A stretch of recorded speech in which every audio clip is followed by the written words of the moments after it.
7절에서 18절 말씀입니다. 오늘도 영상으로 함께 보도록 하겠습니다.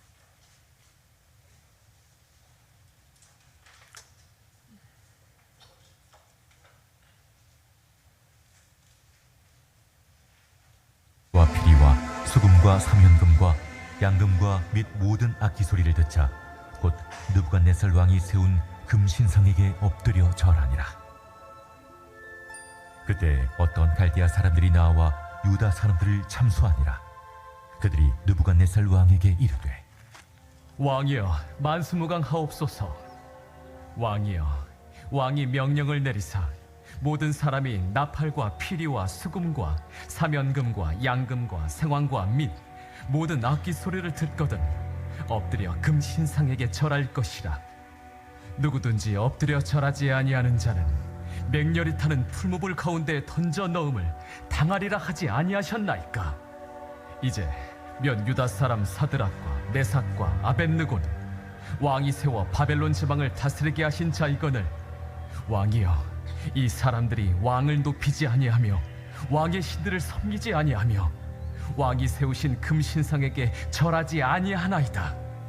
느부갓네살 왕이 노하고 분하여 사드락과 메삭과 아벳느고를 끌어오라 말하매 드디어 그 사람들을 왕이 앞으로 끌어온지라. 느부갓네살이 그들에게 물어 이르되 사드락, 메삭, 아벳느고야, 너희가 내 신을 섬기지 아니하며 내가 세운 금 신상에게 절하지 아니한다 하니 사실이냐?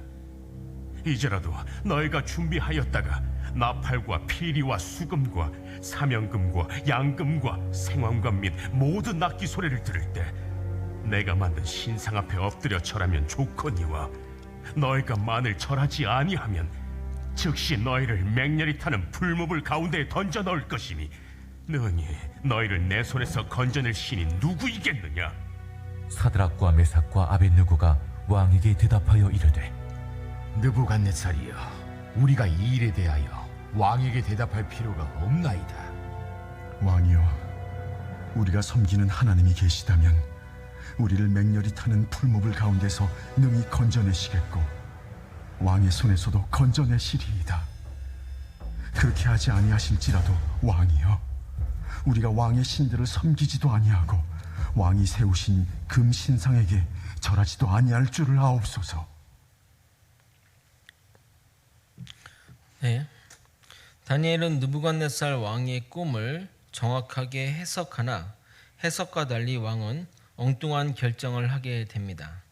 바로 엄청난 크기의 신상을 만들고 그것도 모자라 그 신상에 절하라고 명령합니다. 참 재미난 것은 그 신상 전체가 금으로 만들었다는 것입니다. 다니엘이 금으로 된 머리가 느부갓네살 왕이라고 하자 모두 금으로 만들면 자신의 나라가 영원하게 되리라 생각했기 때문입니다. 그 신상의 왕은 왕의 모든 신하와 모든 백성들에게 절을 시킴으로써 자신이 영원한 왕임을 각인시키려 합니다. 그의 의도는 분명히 하나님에 대한 반역이며 꿈을 보여준 의도에 전적으로 반기를 드는 행위인 것입니다. 더 나아가 자신의 의지를 관철하기 위해 신상에 절을 하지 않으면 뜨거운 풀무불에 집어넣겠다고 명령하게 됩니다. 느부갓네살 신상에서 보았듯이 이 우상의 목적은 바로 자신입니다. 자신과 자신의 나라가 영원하기를 위해 이 우상을 세운 것입니다. 그가 그렇게 행동하는 그 이면에는 내가 누리고 있는 이것들에 대해 사라질 것에 대한 불안감 때문입니다. 우리도 마찬가지입니다. 우리가 미래를 알고 싶어하는 것과 미래를 좋은 것으로 바꾸고자 하는 그 이면에는 불안감이 도사리고 있습니다. 내가 소유한 이 값진 것들이 사라지면 어떡하나 하는 마음들 말입니다. 여러분, 거지가 점을 본다거나 시한부 인생이 점을 본다는 이야기를 들어본 적이 있으십니까? 그러나 주님이 내 길을 인도하시고 나의 모든 미래를 책임진다는 확신이 있다면 나를 내려놓고 주님께 여러분을 맡기게 될 것입니다. 결국 신앙의 싸움은 내가 주인이냐 하나님이 주인이냐 이 싸움입니다. 오늘 본문은 저의 신앙 여정에 많은 영향을 미친 성경 본문 중에 하나입니다. 자신이 경험한 것 중에 최고의 것을 표현할 때 인생 땡땡땡이라고 표현합니다. 예를 들어 자신이 여태까지 먹어본 식당 중에 최고의 맛집을 가리켜 여기는 내 인생 맛집이야 라고 합니다. 그런 기준으로 보면 오늘 본문은 저의 인생 본문이라 할 수 있습니다. 여러분도 오늘의 말씀을 잘 듣고 우리의 믿음이 어떠한 곳으로 어떠한 방향으로 나아가야 될지 생각하는 시간이 되기를 예수님의 이름으로 소망합니다. 왕이 만든 신상 앞에 수많은 사람들이 모여 다양한 악기가 연주되는 가운데 절을 하게 됩니다. 직급이 높은 사람들부터 줄을 세워 하나씩 절을 하다 보면 자연스레 낮은 직급의 사람들이 절을 거부하기란 쉽지 않습니다. 이것이 불이이고 잘못된 것을 알지만 그러한 시스템 아래서 반기를 들기란 정말 어렵습니다. 더욱이 자신의 자리나 또 지켜야 할 것이 있는 사람들에게는 말입니다. 미국의 신학자이자 저명한 저자인 라인홀드 리버의 도덕적 인간과 비도덕적 사회라는 책을 보게 되면 이러한 것에 대해 자세히 기록되어 있습니다. 개인적으로 윤리적이고 도덕적인 사람들도 사회의 집단에 속하게 되면 집단 이기주의자로 변한다는 것이 주된 내용입니다. 개인적으로 자신의 이익을 희생하면서 타인의 이익을 배려할 수 있지만 사회 안에 속하게 되면 민족적, 계급적, 인종적 문제에 대해 집단 이기심을 보일 때가 있다는 것입니다. 2차 세계대전 때 당시 냉전과 인종분쟁, 민족주의와 같은 비도덕적이고 비윤리적인 문제가 있음에도 이성적이고 도덕적인 개인이 집단 안에서 그 집단의 가치와 이익을 거스르기 힘들어 결국 본인도 그 집단의 이익에 순응하여 악을 행하게 되는 것처럼 말입니다. 히틀러 나치 독일이 대표적인 얘기입니다. 순수 이성과 같은 철학과 학문이 발달했던 독일에서 유대인 600만을 비롯해 전쟁으로 유럽 인구 2천만 명을 죽음으로 몰아간 그 광기의 세계 2차 대전을 저지른 것에 대해 독일 국민 스스로도 이해하기 힘들고 또 기억에서 지우고 싶은 과거라고 말할 정도입니다. 결국 악은 구조적으로 존재할 때 무서운 힘을 발휘하게 되고 그 안에 있는 개인은 순응하게 될 수밖에 없습니다. 더 나아가 그런 상황에 물들어 똑같은 악을 행하게 되는 것입니다. 거대한 권력 앞에 개인은 가치관이나 윤리나 절대 진리 같은 것을 내려놓고 조직에 순응하는 삶을 사는 것이 우리가 처한 현실입니다. 여러분, 사단이 우리에게 자주 하는 말이 무엇인지 아십니까? 사단이 항상 우리에게 이런 말을 합니다. 다 그렇게 살아. 너만 특별하게 살 필요 없어. 너만 다르게 살 필요 없어. 라고 하는 말입니다. 여러분이 어떤 선악간의 고민을 하게 될 때 이러한 소리가 여러분 마음속에 들린다면 분명 그것은 사단이 여러분의 마음속에 심어준 이야기임을 기억하시길 바랍니다. 그런데 모든 사람들이 절을 하는 그 상황 가운데서 다니엘과 세 친구는 왕이 세운 신상에 절하지 않습니다. 그들 모두 지방의 책임자로서 자신이 지켜야 할 기득권이 있음에도 불구하고 자신의 신앙의 정체성을 지키고자 왕이 세운 신상에 절하지 않습니다. 그동안 그들을 좋은 시선으로 보지 않았던 그런 갈대아 사람들은 이때가 기회다 싶어 왕에게 참소를 합니다. 이 참소라는 표현은 굉장히 고상한 표현으로 표현된 것인데 히브리 원문에 따라 해석하게 되면 유다 사람들을 조각조각 씹어 삼켰다라고 해석하는 것이 맞습니다. 여기 갈대아 사람들은 그 지방의 고위직에 있는 관리들을 말합니다. 바벨론의 주축 세력인, 바벨론의 핵심 세력인 갈대아 사람들은 자신들 위에 있는 이 유대인들을 못마땅해 여겼습니다. 왜냐하면 그들은 의롭고 또 유능하고 정직하였고 그렇기 때문에 자신의 출세길을 가로막는 존재들이기 때문입니다. 그러니 그들이 얼마나 미웠겠습니까? 그래서 먹을 때 쓰는 단어를 사용하여 그들을 악독하게 탄핵한 것입니다. 그들은 먼저 왕에게 나와 만수무강을 비는 인사를 하는데 이런 모습은 참 우리나라와 비슷한 면이라고 생각합니다. 사극을 보면 항상 왕 앞에 나설 때 성은이 망극하나이다 또는 임금이 베푸신 은혜 몸둘 바를 모르겠나이다와 같이 이렇게 인사를 하는 것처럼 갈대아 사람들도 왕 앞에 나서며 왕이여 만수무강하옵소서라고 시작합니다. 나온 그들은 왕이 내린 명령을 다시 한번 반복하게 됩니다. 이런 모습은 협상이나 설득할 때 매우 효과적인 방법이라고 합니다. 다 아는 내용일지라도 왕이 내린 명령을 다시 반복함으로써 왕의 이 결정 그리고 이 선포가 공표된 대로 집행되기를 원하는 그런 은근한 압력을 가하는 것입니다. 갈대아 사람들은 낙하산 같은 다니엘과 세 친구를 어떻게 끌어내릴까 고민하던 차에 그들이 왕이 세운 신상에 절하지 않는 것을 포착하게 되자마자 아마도 속으로 쾌재를 불렀을 것입니다. 그들의 그 마음이 그 왕에게 말하는 그 표현 속에 녹아 있습니다. 다니엘서 3장 12절을 읽어보겠습니다. 이제 몇 유다 사람 사드락과 메삭과 아벳느고는 왕이 세워 바벨론 지방을 다스리게 하신 자이건을 왕이여 이 사람들이 왕을 높이지도 아니하며 왕의 신들을 섬기지 아니하며 왕이 세우신 금신상에 절하지 아니하나이다. 이 바벨론 국가는 식민지 국가에서 지도급 인사들을 자기네 나라로 포로 끌고 왔기에 다민족 국가의 형태를 취하고 있는 것이 당연합니다. 그런데 그들은 말끝마다 유다 사람이라고 지칭하는 것은 그들에 대한 이 적개심을 표출하는 것이며 지금 시대로 따지면 인종차별을 하는 것입니다. 거기다 그들은 왕이 세워 바벨론 지방을 다스리게 하신 자이건을 이라고 말하며 은근히 왕의 잘못을 지적하고 있습니다. 그들은 포로로 온 인질들이 자신들보다 높은 자리를 차지한다는 것이 마음에 안 들었을 것입니다. 그러나 왕이 세웠으니 어쩔 수 없었지만 어떻게든 그들을 끌어내리고 싶었던 것입니다. 그래서 그들의 참소의 내용을 보게 되면 이 참과 거짓이 적절하게 섞여 있습니다. 그들이 금신상에 절하지 않은 것은 맞지만 왕을 높이지 않은 것은 아니기 때문입니다. 이처럼 누군가를 참소할 때, 누군가를 얘기를 할 때는 진실과 거짓을 적절하게 섞어 말하는 것이 효과적입니다. 이 이야기를 들은 왕은 화가 났고 그들을 왕 앞에 끌고 오게 됩니다. 자신이 높은 자리를 주고 이뻐해주고 먹여주고 챙겨주었는데 자신을 높이지 않는다고 하니 얼마나 화가 났겠습니까?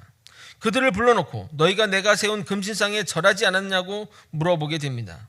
그러면서 이 자리에도 준비했다가 악기 소리가 들리면 절하라고 최종 제안을 합니다. 사실 지금 당장 풀무불에 집어넣어도 당연한데 한 번 더 기회를 주는 것은 상당히 이례적인 처사임을 알 수 있습니다. 왕은 이들의 충성심과 능력을 알았기에 그들에 대한 분노를 꼭 참고 이렇게 한 번 더 기회를 준 것입니다. 그러나 왕은 여기서 끝나지 않고 한마디를 더합니다. 너희가 절하지 않으면 맹렬히 타는 풀무불에 던져낼 것인데 너희를 내 손에서 건져낼 신이 누구겠냐며 말하게 됩니다. 드디어 자신의 위치를 신의 위치로 등극시킵니다. 어떤 신도 나를 막지 못하겠다는 것은 자신이 신보다 더 위대한 존재임을 말하고 있는 것입니다. 결국 인간의 교만의 끝은 자신이 신이 되는 것으로 귀결이 됩니다. 진화론의 마지막이 인간이 신이 되는 것처럼 과거 절대 권력계의 왕들이 스스로 신이 된 것처럼 지금 북한이 3대에 걸쳐 우상 독재를 하는 것처럼 인간은 자신에게 무한한 권력이 주어졌다고 생각하면 반드시 신의 자리에 서게 됩니다. 정말 이렇게까지 왕이 불러서 말했다면 대부분의 사람들은 황송해하거나 또는 두려움에 왕의 말을 따르게 됩니다. 그런데 다니엘과 세 친구는 정말 죽기를 각오하고 이렇게 말합니다. 16절을 여러분이 한번 읽어보도록 하겠습니다. 함께 읽겠습니다. 시작. 사드락과 메삭과 아벳느고가 왕에게 대답하여 이르되 느부갓네살이여 우리가 이 일에 대하여 왕에게 대답할 필요가 없나이다. 그러니까 왕의 호의에 왕이여 정말 죄송한데 그렇게 할 수 못하겠습니다 라고 거절해도 대단한데 왕의 제안에 대답할 필요가 없다고 어떻게 저렇게 당당하게 말할 수 있는지 정말 궁금할 정도입니다. 심지어 왕을 부를 때 느부갓네살이여 라는 호칭을 사용합니다. 왕이라는 직책을 사용하지도 않고 이렇게 이름을 부르는 것은 매우 예의범절에 어긋나는 것입니다. 그냥 날 빨리 죽여달라고 말하는 것 같습니다. 제가 천국에 가게 되면 제일 먼저 달려가서 사인 받고 싶은 분들이 바로 이분들입니다. 저는 BTS보다 이들을 먼저 보고 싶습니다. 이어서 17절도 같이 한번 읽어보도록 하겠습니다. 함께 읽겠습니다. 시작. 왕이여 우리가 섬기는 하나님이 계시다면 우리를 맹렬히 타는 풀문불 가운데서 능히 건져내시겠고 왕의 손에서도 건져내시리다. 아멘. 이 부분의 번역이 조금 오해되게 번역되어 있습니다. 왜냐하면 마치 이 다니엘의 세 친구가 하나님이 계신지 안 계시는지 가정하는 듯한 표현을 썼기 때문입니다. 정확한 해석은 왕이 우리를 풀물불에 집어 던진다면 하나님이 능히 우리를 구하시며 당신의 손에서도 구해 주실 것이다 라고 해석해야 됩니다. 영어로 보면 정확합니다. 제가 1부 때 영어는 읽었는데 저희 사모가 읽지 말라고 해서 그냥 눈으로 보시면 되겠습니다. 저 뜻이 저 뜻입니다. 자, 그들은 하나님이 자신들을 구해주고 왕의 손에서도 구해줄 것을 확신했습니다. 뒤에는 풀문불이 활활 타오르고 있고 앞에는 세계 최강의 바벨론 왕이 있음에도 그들은 당당하게 하나님이 구해줄 것을 확신하며 왕에게 이렇게 말한 겁니다. 그들의 믿음도 멋있지만 그들의 당당함이 더 멋있는 것 같습니다. 그러나 저의 마음을 울리며 저의 뒷머리를 때린 말은 그 다음 말이었습니다. 저의 인생 본문을 다 같이 한번 읽어보도록 하겠습니다. 다니엘서 3장 18절입니다. 그렇게 하지 아니하실지라도 왕이여 우리가 왕의 신들을 섬기지도 아니하고 왕이 세우신 금 신상에 절하지도 아니할 줄을 아옵소서. 하나님이 우리를 풀물불에서 건지지 않는다 할지라도 우리는 금신상에 절하지 않고 왕의 신들을 섬기지도 않겠다고 말합니다. 정말 주먹이 불끈 쥐어지는 말 아닙니까? 영화의 대반전을 이끌어내는 대사와 같이 전세를 뒤엎는 당당한 고백입니다. 이것이 우리의 신앙 고백이 되어야 됩니다. 그리 아니하실지라도 주님을 따르겠다는 이 고백 말입니다. 거제소망교회 성도 여러분, 우리의 바램과 소원이 있고 그것을 위해 주님께 기도하지만 기도의 응답이 되는 것보다 안 되는 것이 더 많지 않습니까? 여러분의 인생이 여러분의 뜻대로 여러분의 계획대로 움직여지는 것이 하나라도 있습니까? 저는 살아가면 살아갈수록 맘대로 되는 것이 하나도 없다는 것을 매번 느낍니다. 자식이 커가면 커갈수록 제 맘대로 되는 것 하나도 없습니다. 저도 인생의 계획이 있었고 꿈도 있었습니다. 사실 저의 젊을 때 계획은 돈 많이 벌어서 전 세계를 여행하면서 즐기는 것이 꿈이었지만 거제에서 관광 오는 분들을 맞아주는 것이 저의 현실입니다.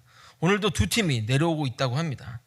우리의 바램과 원함을 주님이 들어주실 것을 확신하지만 그리 아니하실지라도 주님을 따르겠다는 것이 다니엘과 세 친구의 고백이며 우리의 고백이 되어야 할 것입니다. 세상은 성공하고 출세하고 돈 많이 벌어야 하나님의 축복을 받았다고 하지만 아니요, 그렇지 않습니다. 하나님의 계획대로 되는 것이 축복이요 성공입니다. 나의 기도대로 되는 것만 축복이라면 순교나 믿음의 핍박은 다 무엇이 되겠습니까? 지난주에 말씀드린 우상 숭배인 신사참배를 거부하다 감옥에서 순교한 주기철 목사님은 실패한 것입니까? 공산당을 거부하다 순교한 손영원 목사님은 하나님의 축복을 못 받은 것입니까? 그분들 누구도 순교하고 싶지는 않았습니다. 하나님의 뜻대로 된다면 그리 아니하실지라도 우리는 승리자요 하나님의 축복을 받은 자들입니다. 아멘. 오늘은 여러분에게 짐 엘리엇이라는 분을 소개해드리고자 합니다. 짐 엘리엇의 일대기는 영화 창끝이라는 이름으로도 만들어졌고 책으로는 전능자의 그늘이라는 제목의 책이 있으니 관심 있는 분들은 보셔도 좋을 것 같습니다. 그는 학창시절의 리더였으며 글을 잘 쓰고 재능 있는 연설가이자 교사였고 또 운동도 잘해 학교에서 스타였습니다. 주변 사람들은 그가 신학교를 졸업하고 교회를 개척하여 영향력 있는 설교자로 인기를 끌 거라 사람들은 기대했습니다. 그런데 그는 사람의 뜻을 구하지 않고 하나님에게 물어봤습니다. 오랜 기도 후에 이국 땅 남아메리카를 향한 하나님의 부르심을 느꼈고 한 번도 복음이 전파되지 않은 에콰도르 아우카 부족 소식을 듣고 그곳을 선교하기로 계획을 세웠습니다. 아우카 부족은 외부인을 절대 받아들이지 않기로 유명하여 한 번도 복음이 전파되지 않은 매우 위험한 부족이었습니다. 그런 부족의 친구가 될 목적으로 1955년 가을부터 짐 엘리엇과 그 친구들은 비행기를 통해 선물을 떨어뜨렸습니다. 그리고 1956년 1월 드디어 엘리엇과 4명의 선교사는 에콰도르 동쪽에 있는 구라라이 강가에 착륙했습니다. 그런데 그들이 내리자마자 아우카족 전사들이 달려들었고 결국 창과 도끼로 죽임을 당하게 됩니다. 그들이 죽자 신문에는 이 얼마나 불필요한 낭비인가 라며 그들의 행동을 비아냥거렸습니다. 사람들도 그들의 무모한 선교에 등을 돌렸고 젊은 혈기에 무계획적으로 덤벼들어서 실패한 선교라고 평가하였습니다. 그런데 그들이 죽고 난 후 2가지 놀라운 일이 알려졌습니다. 첫 번째는 그들이 순교한 이후 1년간 간호사 훈련을 받은 짐 엘리엇의 부인 엘리자베스 엘리엇은 남편이 죽은 곳으로 죽은 선교사 부인들과 함께 들어갔는데 다행히 그 부족은 여자를 죽이지 않는 전통이 있어서 비극은 없었다고 합니다. 5년 동안 선교사 부인들은 그들을 위해 헌신하였고 그런 그들에게 부족민들은 마음의 문을 열었습니다. 그리고 그 여자들이 자신들이 죽인 선교사의 부인이라는 사실을 알게 되면서 그들은 진정으로 예수님을 구세주로 삼게 되었습니다. 그리고 약 10년 후 5명의 선교사 가슴에 창과 화살을 꽂았던 일원 중 한 명인 키모는 부족 최초의 목사가 되었습니다. 그리고 순교한 선교사의 자녀들 중 2명이 아버지가 순교한 판비치 강가에서 세례를 받습니다. 바로 자신의 아버지를 죽였던 키모 목사에게 말입니다. 세상에서 가장 큰 고통 중에 하나는 사랑하는 사람을 잃는 고통입니다. 그럼에도 불구하고 남편을 잔인하게 잃은 엘리자베스 엘리엇은 남편의 죽음이 헛되게 되지 않기를 마음먹었습니다. 남편을 향한 하나님의 꿈을 보았기에 그들을 용서하고 사랑할 수 있었습니다. 그 고통과 분노를 주님의 용서와 사랑으로 바꾼 그들은 세상을 바꾸었고 세상을 구원하였습니다. 그리고 세월이 지나 자신의 남편의 이야기와 남편이 남긴 기록을 묻고 전능자의 그늘이라는 책을 내므로써 순교한 짐 엘리엇과 아내 엘리자베스 엘리엇의 이야기가 세상에 알려지게 된 것입니다. 2번째, 그들이 죽고 난 후에 찾게 된 그들의 짐에서 총알로 무장된 총이 발견되었습니다. 즉 충분히 그들은 총으로 방어할 시간적 여유가 있음에도 불구하고 그렇게 하지 않았던 것입니다. 전능자의 그늘이란 책에 보게 되면 유명한 문구가 나오는데 그 문구를 보면서 사람들은 그가 왜 총을 부족을 향해 들지 않았는지 이해하게 되었습니다. 하나님, 마른 막대기 같은 제 삶에 불을 붙이사 주님을 위해 온전히 소멸하게 하소서. 나의 하나님, 제 삶은 주의 것이오니 다 태워 주옵소서. 저는 오래 사는 것을 원치 않습니다. 다만 주 예수님처럼 꽉 찬 삶을 원합니다. 또 자신의 순교를 예상한 글도 남겼습니다. 아버지, 제 생명을 취하소서. 주님의 삼키는 불로 제 피를 태우소서. 제 것이 아니기에 아끼지 않겠습니다. 주님, 가지소서, 다 가지소서. 제 생명을 세상을 위한 희생으로 부으소서. 피는 주님의 제단 앞에 흐를 때만 가치 있는 것입니다. 짐 엘리엇과 그 친구들은 그 부족을 가기 전에 많은 조사를 했고 기도하였습니다. 그리고 무사히 도착해서 그곳에서 복음 전파하기를 소원했습니다. 그러나 그들은 동시에 그리 아니하실지라도 주님의 길을, 순교의 길을 가겠다고 다짐한 것입니다. 그렇기에 그들은 무장된 총이 있음에도 그들을 향해 겨누지 않았던 것입니다. 만약 총을 겨누었다면 목숨은 건졌겠지만 그 지역의 복음의 문은 영원히 닫힐 것을 알았기에 그들은 그런 선택을 한 것입니다. 이것은 단순히 어떤 순간적인 그런 감정으로 결정할 문제가 아닙니다. 그들은 이러한 상황을 예상하고 기도하였고 그리 아니하실지라도 따르겠다는 다짐이 있었기에 가능한 것입니다. 그의 책에 유명한 말이 있습니다. 영원한 것을 얻고자 영원할 수 없는 것을 버리는 자는 바보가 아닙니다. 물론 세상의 눈으로 보면 그들의 죽음은 터무니없고 낭비 같은 죽음이었지만 그들의 죽음을 통해 수많은 영혼들이 주님께 돌아오는 기적이 일어나게 된 것입니다. 거제 소망교회 성도 여러분, 무엇이 의미 있는 삶입니까? 다니엘의 세 친구의 기도와 짐 엘리엇과 친구들의 기도는 정확하게 예수님의 기도와 일치합니다. 예수님은 십자가 죽음을 앞에 두고 하나님께 기도했습니다. 온 인류의 죄를 감당하는 십자가의 죽음은 너무나 괴롭고 참기 힘든 고통이었습니다. 죄가 없으신 분이 인간의 모든 죄를 뒤집어쓰고 십자가에 죽으심은 그 십자가에서 겪는 그 고통도 고통이지만 참기 힘든 굴욕적인 일이었습니다. 그래서 하나님께 이렇게 기도했습니다. 마태복음 26장 39절입니다.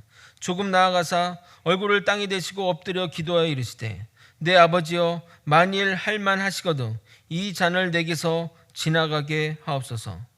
예수님은 하나님께 땀을 피처럼 흘리면서 기도하였습니다. 그러나 여기까지 기도했다면 예수님이 아닙니다. 그리고 연이어 하나님은 이렇게 기도하십니다. 예수님은 이렇게 하나님께 기도합니다. 그러나 나의 원대로 마시옵고 아버지의 원대로 하옵소서. 이것이 우리가 배워야 할 신앙의 자세, 우리가 하나님께 구해야 할 믿음의 자세인 것입니다. 말씀을 정리하겠습니다. 느부갓네살 왕은 이 왕의 신상을 세운 다음에 모든 나라의 백성이 그 신상 앞에 절을 하라고 명령하고 그 명령에 따르지 않는 자는 풀무불에 집어넣다고 선언했습니다. 다니엘과 세 친구는 당연히 그 신상에 절하지 않았습니다. 이것을 보자마자 갈대아 관리들은 그 다니엘과 세 친구를 적절한 거짓말을 더해 참소했고 그 이야기를 들은 왕은 그들을 부르게 됩니다. 그리고 다시 한번 기회를 주면서 음악이 울리면 신상에 절하라고, 그렇지 않으면 풀무불에 집어넣겠다고 협박하게 됩니다. 그러자 다니엘과 세 친구는 이렇게 말합니다. 왕에게 대답할 필요도 없다고. 당신이 우리를 불에 집어넣으면 우리 하나님이 분명히 우리를 구할 거라고 당당하게 고백합니다. 그리고 그들은 연이어 그리 아니하실지라도 왕의 신을 섬기지도 왕이 세운 신상에도 절하지 않겠다고 말합니다. 우리는 세상에서 잘돼야, 성공해야 하나님의 축복을 받았다고 생각합니다. 그래서 잘되지 않으면 하나님을 불신하거나 잘못되면 신앙을 저버리는 경우도 있습니다. 그러나 그렇지 않습니다. 나의 계획보다 하나님의 계획이 우선이고 나의 뜻보다 하나님의 뜻이 우선되어야 합니다. 그러기에 우리의 바람대로 되지 않는다 할지라도 결코 실패나 패배가 아닙니다. 만약 그렇다면 예수님의 죽음도 제자들의 순교도 다 실패일 것입니다. 예수님도 제자들도 죽기를 바란 사람은 아무도 없었을 것입니다. 그러나 하나님이 그것을 허락하셨다면 그것이 어떠한 결과가 나오더라도 정답입니다. 우리는 그러한 신뢰를 가지며 주님을 따라야 할 것입니다. 그리 아니하실지라도 나는 주님을 따르겠습니다. 이것이 우리가 다니엘서를 보면서 배워야 할 믿음의 모습입니다. 이것이 우리가 따라야 할 삶의 모습인 겁니다. 우리 모두 어떠한 상황에서도 나의 계획보다 주님의 계획을 따르는 저와 여러분이 되시길 예수님의 이름으로 소망합니다. 우리도 함께 정말 이 찬양 함께 했으면 좋겠습니다. 가장 정말 감동적인 말은 나는 주님께 속한 자라는 이 고백인 줄 믿습니다. 다 함께 그런 마음을 담아 함께 찬양하시겠습니다. 이 땅의 내 삶이, 이 땅의 내 삶이 비록 버겁더라도 주님의 선하심 나 믿으며 가리. 이 작은 자통에 주가 이뤄 가시니 감사로 사는 삶 나 살기 원하네. 내 삶의 시간 속에 주 일하시네. 내 모든 여정 속에 함께 하시네. 깊고도 크신 주의 영광을 나 보리라. 위대하신 주 나는 주님께 속한 자 되어 주의 나라 위에 전심으로 살리라. 주의 마음에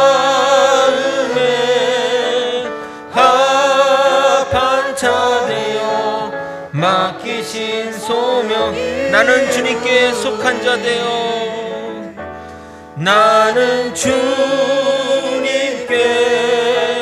속한 자 되어 주의 나라 위에 전심으로 살리라 주의 마음에 합한 자 되어 맡기신 소명 나는 주님께 속한 자 나는 주님께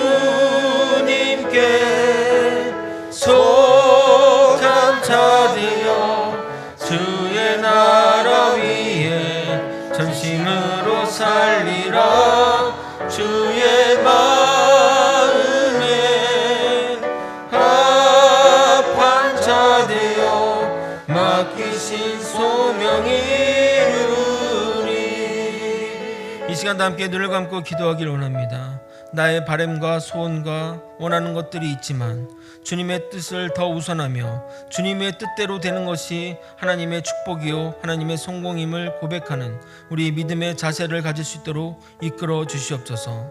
나는 세상에 속한 자가 아닙니다. 나는 물질에 속한 자가 아닙니다. 세상의 진리에 속한 자가 아니라 나는 주님께 속한 자입니다. 평생을 주님의 말씀 따라 살아가며 주님의 뜻과 나라와 영광을 위해 살아가는 우리가 되길 소망하며 주님의 이름만 부르고 통성으로 기도하시겠습니다.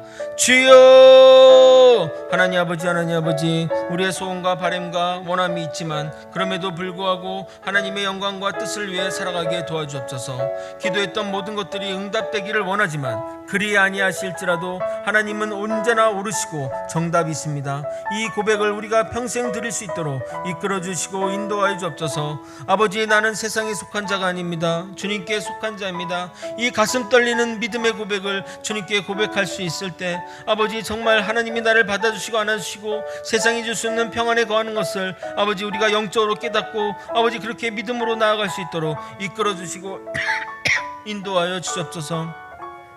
주님 어떤 상황에서도 주님 바라보는 것 놓지 않게 도와주옵시고 아버지 내가 기도했던 모든 것들이 하나님 하나도 응답되지 않는다 할지라도 주님의 뜻이 이루어진다면 아버지 정말 주님의 뜻이 이루어진다면 그것이 정답이고 하나님께 영광과 찬양과 감사를 올려드릴 수 있는 아버지 믿음의 단계로 나아갈 수 있도록 이끌어 주시옵소서. 하나님 아버지 주님 믿는다는 것이 무엇입니까? 주님 믿는다는 것이 무엇입니까? 내 뜻과 내 계획이 이루어지는 것이 아니라 하나님의 뜻과 계획이 이루어지는 것이 주님 믿는 자의 본이고 주님 믿는 자의 소망임을 깨닫고 아직 주님께 기도할 때 주님 그리 아니하실지라도 주님만 따르겠고 주님만 의지하겠다는 믿음의 고백을 드릴 수 있도록 이끌어 주시옵소서. 아버지여 나는 주님께 속한 자입니다. 아버지여 나는 주님께 속한 자입니다. 이 가슴 떨리는 고백을 주님께 올려드릴 수 있는 아버지 우리가 될 수 있게 도와주시옵소서. 세상의 가치와 아버지 세상이 말하는 것들에 흔들리지 않고 온전히 주님이 하라는 대로 주님이 명령하신 대로 주님의 뜻을 따라 살아가는 우리 모두가 되게 도와주시옵소서. 사랑이 많으신 하나님 아버지 우리의 믿음의 삶 가운데 또 인생의 삶 가운데 바라고 원하는 것들 소원들이 많이 있습니다. 아버지 그것들을 하나님께 기도하지만 아버지 그 기도가 또 우리의 바람이 이루어지지 않는다 할지라도 하나님이 뜻하신 뜻이 있다면 그 길을 믿으며 신뢰하며 나아가게 도와주시옵소서. 그리 아니하실지라도의 이 믿음이 우리의 평생의 믿음이 되게 도와주옵소서. 아버지 우리는 주님께 속한 자입니다. 세상에 속한 자가 아니요 오직 주님께 속한 자이므로 그 믿음의 길을 따라가게 도와주시옵소서. 여러 가지 이유로 타지에서 예배드리는 믿음의 성도들 가운데 임하셔서 믿음으로 굳건하게 살아가게 이끌어 주시옵소서. 날씨가 더워지고 여름이 될수록 몸도 처지고 마음도 처지는 이때 우리 이전 세대분들 성령 충만케 하시고 건강 책임져 주시옵소서. 특별히 병마로 고생하는 성도들 가운데 주님 함께 하소서. 놀라운 치료의 효과와 낙심하는 마음을 일으켜 세워 주시옵소서. 전쟁과 인플레이션과 여러 가지 어려움 전 세계에 뒤덮는 가운데 우리 정부가 지혜롭게 잘 헤쳐나갈 수 있도록 하여 주시고 경제적인 어려움으로 힘들어하는 성도들 없게 하여 주시옵소서. 다음 세대들 예배 가운데 하나님이 함께 하셔서 아이들이 믿음으로 더욱더 성장하게 하시고 주님 안에 있는 것, 주님 품 안에 있는 것이 참 행복임을 깨닫게 하여 주시옵소서. 북한의 우상 숭배 세력 물러나게 하시고 코로나로 고통받는 북한의 백성들 돌보시고 세계 곳곳에 일어나는 전쟁이 종식되어 고통받는 사람들이 살아나게 하여 주시옵소서. 세계 곳곳에서 복음을 전하는 선교사님들 안전하게 지켜주시고 그들의 헌신과 수고를 통해 복음의 열매가 많이 맺히도록 역사하여 주시옵소서. 간구하며 이제는 우리 구주 예수 그리스도의 은혜와 우리 하나님 아버지의 크신 사랑과 성령 하나님의 감동감화 교통 역사하시는 귀한 은총이 주님의 뜻이 내 뜻이 되고 나의 기도의 결론이 주님의 뜻이 되기를 소망하는 성도들의 마음과 영혼과 육신의 건강과 그 가정과 사업과 직장과 모든 것 이에 이제로부터 영원히 함께 있을지어다. 아멘.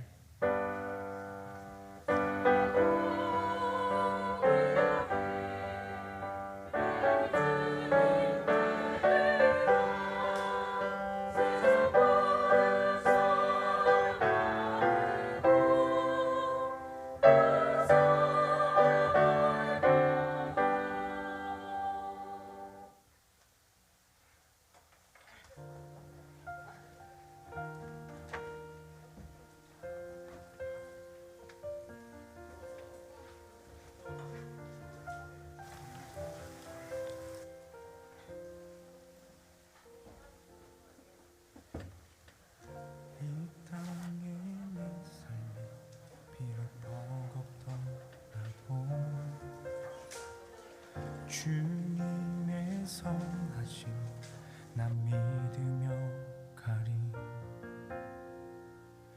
이 작은 자통에 주가 이뤄가시니 감사로 사는 삶 나 살기 원